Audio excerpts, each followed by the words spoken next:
2009-yilda Toshkentga kelganligi haqida bilasizmi?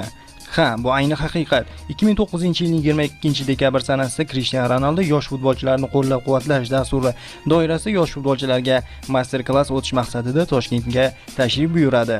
Shveysariyaning Syurix shahrida bo'lib o'tgan oltin to'p taqdirlash marosimidan so'ng charter reys orqali to'g'ri Toshkentga kelgan Ronalduni aeroportda futbol mutasaddilari, ko'plab futbol ishqibozlari va bir guruh jurnalistlar qarshi olishadi. Shundan so'ng Ronaldu Toshkent shahridagi muhtasham Intercontinental mehmonxonasiga joylashtiriladi. Shundan so'ng Ronaldu dastlab O'zbekiston Futbol Federatsiyasi binosiga tashrif buyuradi va UFF prezidenti Mirabror Usmonov bilan uchrashadi va futbol muzeyini ko'zdan kechiradi.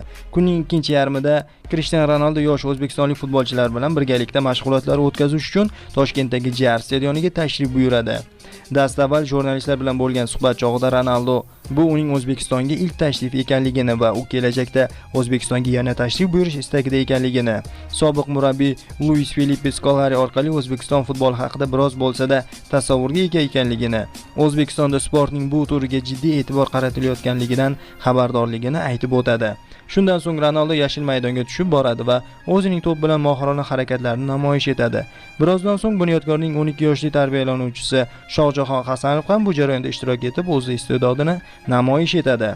Shundan so'ng 1995 va 1996 yillarda tug'ilgan Bunyodkor akademiyasi tarbiyalanuvchilari o'rtasida o'rtoqlik uchrashuvi bo'lib o'tadi. Ronaldu har ikkala jamoa safida bir taymdan harakatlanadi. Bu dasturni bevosita 14 mingdan ziyod futbol ishqibozlari stadiondan kuzatib boradilar.